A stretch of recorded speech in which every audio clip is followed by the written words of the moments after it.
we gotta talk about KD, Kevin Durant, Durantula, Easy Money Sniper, the Slim Reaper.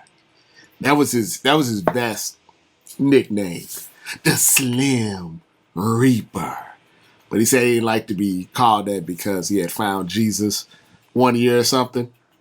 But I don't know how long that actually lasts. But that was better than Durantula. That was Easy Money Snipers. Not bad. That's not bad.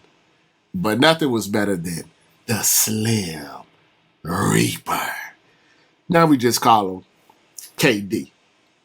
But we have to have a discussion about Kevin Durant. Because once again, he's out the playoffs. Jokic, Murray, KCP, Christian Brown, MPJ, and the Nuggets. Oh, can't forget Aaron Gordon. Got him up out of there. Clearly the better team. And I say team with some emphasis. Clearly the better team. I knew they were in trouble, honestly, after game 3. You know, when someone has to shoot some what did Booker shoot like 77%, score like 45 points, and you still only win by like 5, I knew they were in trouble. I mean, I understand the hot streak, but nobody can be that hot for 5 games in a row. And as soon as Booker slowed down, it was over for him. It was over. They ran them out the gym. Now, there's a bigger conversation about the Suns and them getting blown out at home in elimination games. It's one thing to lose an elimination game by like 5, maybe 10. I mean, you down 30 at halftime in consecutive years. Something's not quite right with your squad. Not to mention they was up 2-0 on the Bucks and then lost 4 straight. So I don't know exactly how you fix that. That's a conversation for another day. But we're here to talk about KD. He said, Rob, why are we talking about KD? He just got there. He was only there for like 14, 15 games before the playoffs. He was hurt. You know, you can't hold KD responsible. And I'm not saying I hold him responsible. I just find his career to be interesting to the point that I wanted to have a discussion about it. I find it so interesting because skill-wise, if you watch Kevin Durant, he's been in the league for what 14, 15 years now? So he's about 35, 30. He's up there. You just watch him play. It's kind of like a freak of nature. You know how they say this kid coming in, Victor, what is it, Wemby? Let's call him Wemby. Vic Wemby. Wemby Yamba. So I'm sure I need to figure out how to pronounce his name at some point. But you know how they say, he's like a transcendent player and all of that good stuff? You're looking at Kevin Durant. Kevin Durant's, I remember he was standing next to Boogie Cousins one time. He had like 2 inches on him. It's like a legit 7-footer. Maybe 7'1", 7'2", not to mention the wingspan. And you watch him play, and if you really watch him play, it's kind of unstoppable. He shoot over you. You got mid-range. Obviously got deep range. When he's engaged, he's a defender, block shots. He's hard to shoot over him. If you get past him, he can block you from the front, from the back. Amazing player. And he's been an amazing player in the NBA for a very long period of time. You won't be able to tell the history of basketball without mentioning him at some point. He's really that good. But don't you get the feeling, after all of these years, they should have more than 2 championships? And I'm not one of those people that get on them about going to the Warriors. Because trust me, 2 championships are better than none. Ask Charles Barkley. You don't want to be made fun of for the rest of your life about not having a ring. And it wasn't like he was the ninth man on the team. It's not like he's Blake Griffin right now with the Celtics, just, waiting to see if he can win a ring. I mean, he was the finals MVP. Now I'll get into that in a little bit. But it just feels the way he's navigated his career that he should have more. Am I wrong in this? Tell me if I'm wrong. Because if you really, we talk about people like going to make super teams and things of that nature. When you look at Kevin Durant, has there been a player of his caliber that has had so many Hall of Fame or borderline Hall of Fame teammates at different locations? I mean, think about it. He starts off with Russell Westbrook and James Harden. He leaves, Harden leaves, but he still has Westbrook. At that time, Westbrook was ascending. He had his Serge Ibaka in his prime. He felt like they should have and could have won a championship. They got to one. They were young, but they never got back. They had that 3-1 lead against the Warriors, and Game 6, Clay was born.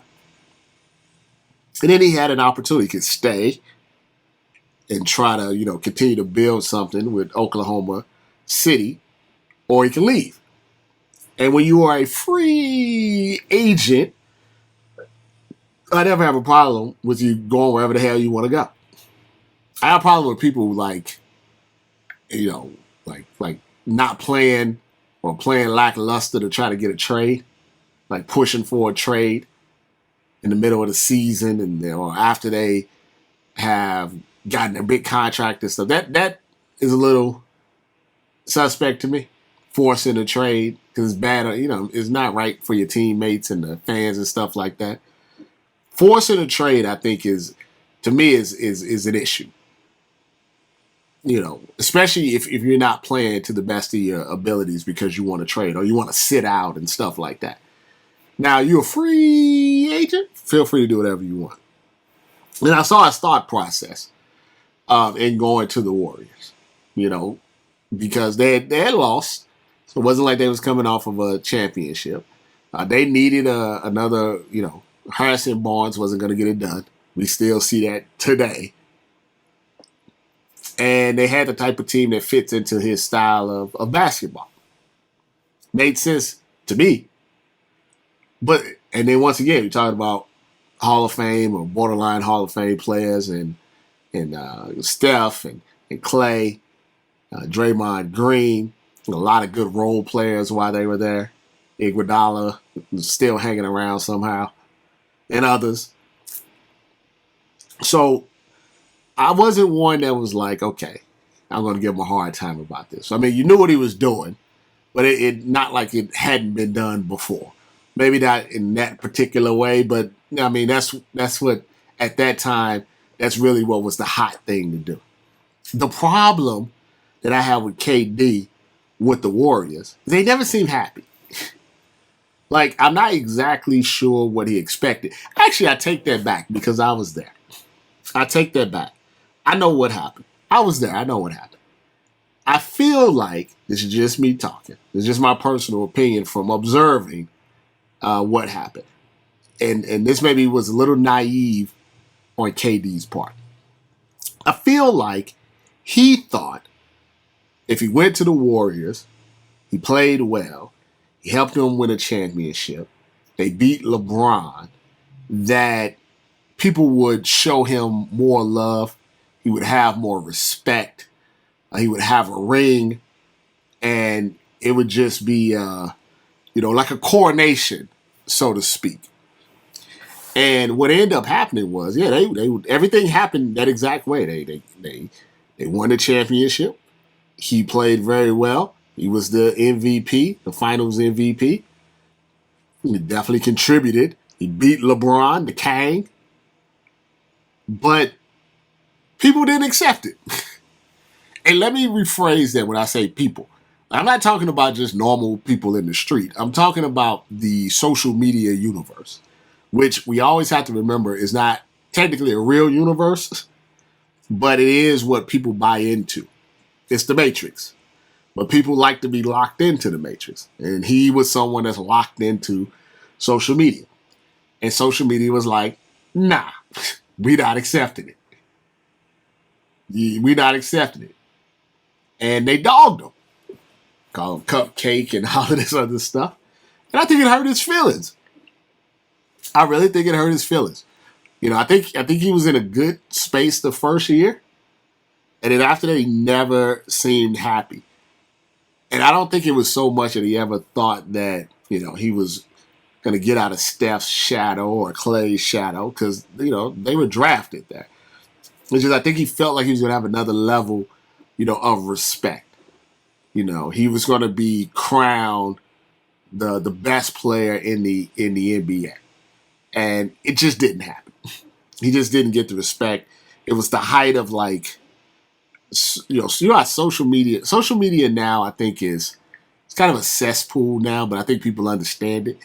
They understand it's a cesspool. Back then, it was getting there, but you didn't feel like it was as bad as it was going to get. But he really got that first wave of nah, you still suck. No matter if you got a ring, no matter if you average 30, no matter if you hit the game winner. And he seemed to take it out on the media, maybe the team a little bit. He was very moody. They won a second championship, same scenario, played well, beat LeBron, MVP, dagger shots, still no respect. Still no respect. He was very, very upset about that. He was very, very upset about that. And then, he gets hurt, and it's just interesting. He tried to come back. He ends up blowing out his Achilles and everything. And he had another decision to make. What do you want to do? What do you want to do? And it was, in my opinion, once again, when you're a free agent, you can do whatever the hell you want. But in my opinion, I think he let social media dictate his decision, in my opinion. Because if he would have just stayed with the Warriors, they would have probably won more championships together.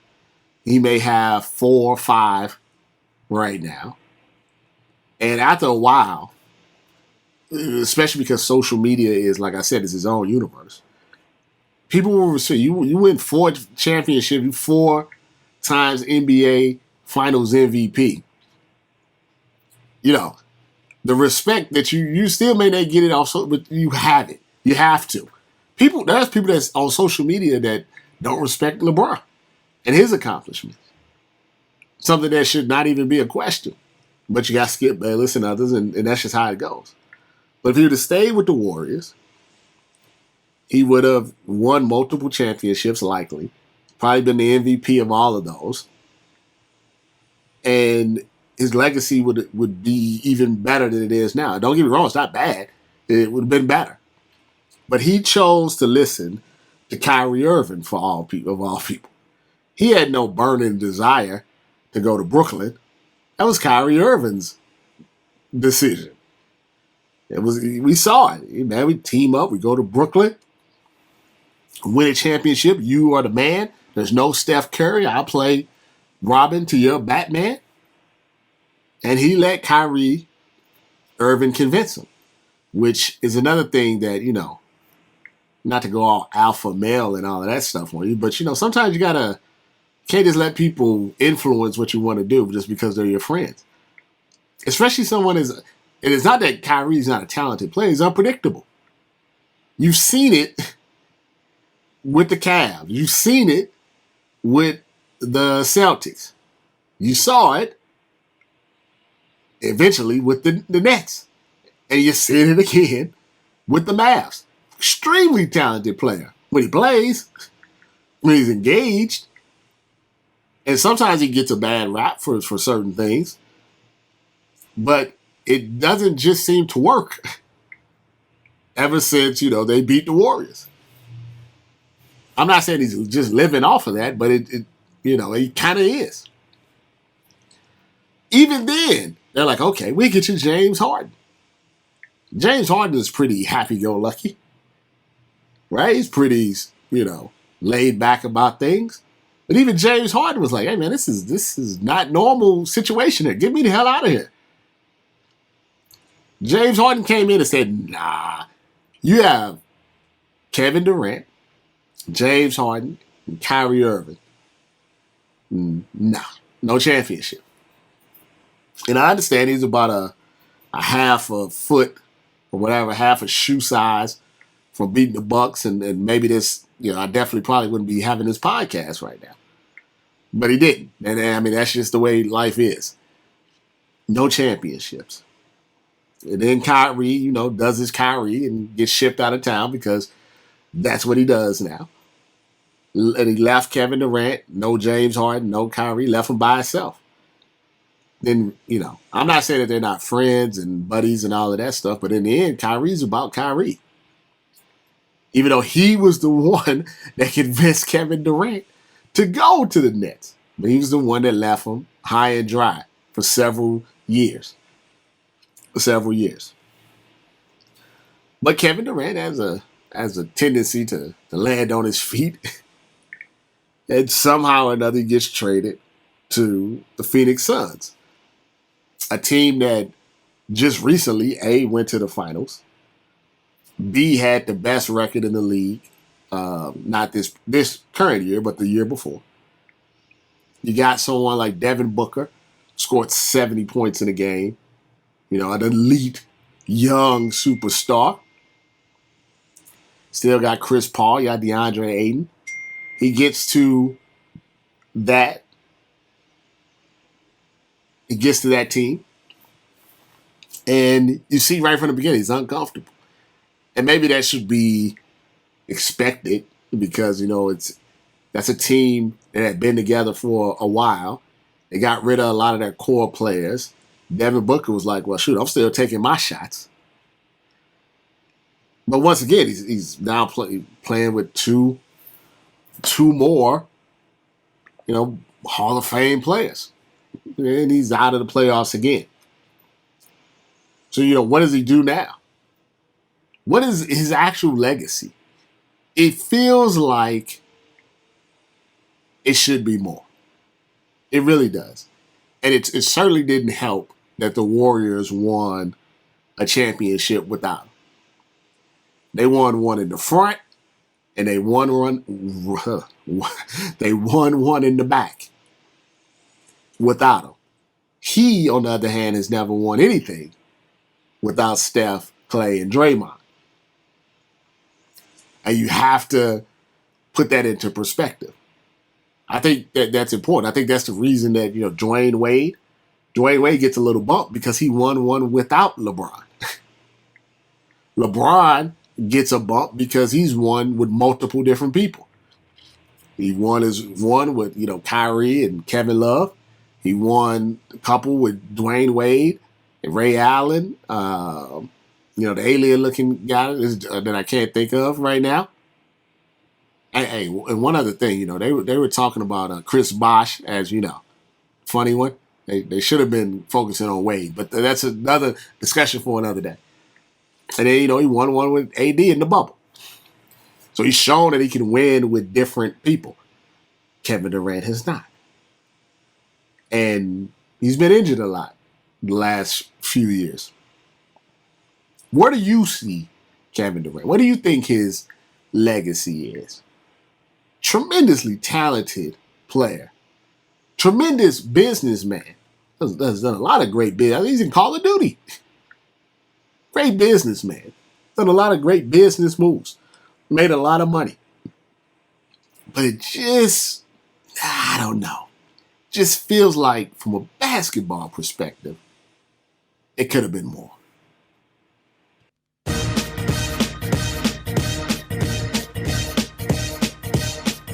I appreciate you listening. Be sure to subscribe to Headlines with Robert Littal on all of your podcasting networks. Check out the site, blacksportsonline.com for all the topics that we talked about today. You can follow me on Twitter at BSO, Instagram and YouTube BSOTV. You can check me out on TikTok, Robert Littal BSO, and be sure to like our Facebook page, Black Sports Online. And for all of you that's been rocking with me for almost 20 years now, we're Dollionaires for life.